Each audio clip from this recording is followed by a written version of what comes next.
When I was a kid, I was really into the Air Max 90 infrared colorway. I can't remember why, but I do remember someone telling me that if you're short, getting the Air Max 90 is a huge height booster. And even though I'm not insecure about my height nowadays, for some reason, those words stuck out to me all these years. Whenever I wanted a pair, it was never in stock, so it's definitely a popular colorway. But this time around, randomly browsing the Nike catalog, I found these Air Max 90 infrared with Gore-tex sitting online. And so I bought a pair because who doesn't want to keep their prized sneakers clean with minimal effort? Straight to the facts, this Air Max 90 fits true to size in my Nike sizing, and they retail at $160 USD or $210 Canadian.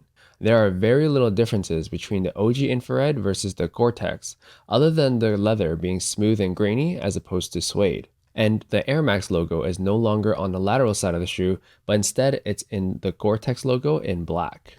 Now, this is my first pair of Air Max 90s, so I really didn't know what to expect in terms of comfort, but I do know that they implement the air bubble in the heel as well as having EVA cushion in the rest of the shoe. The shoe itself feels like you're being hugged by a lot of padding, however, it also feels very narrow and have pretty wide feet. It's strange that it's like this because it has a pretty round toe box on the outside and it looks like it has a lot of room. However, due to all that padding, it really just suffocates your feet. I would be very curious to see how well these perform in the summer heat. They aren't chunky in terms of width, but they do look chunky vertically. And I also found that the iconic shark fin color blocking very striking and classic in terms of styling for the shoe.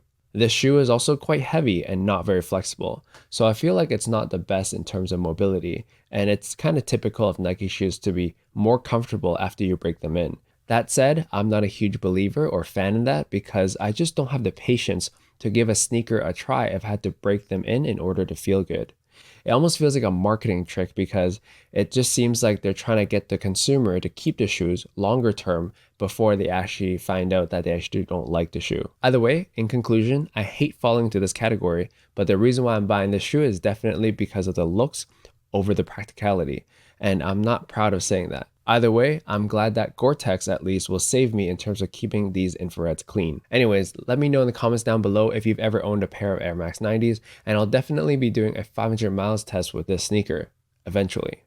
This has been Billyvisuals, y'all just got visualized, and I'll see you in the next video. Peace.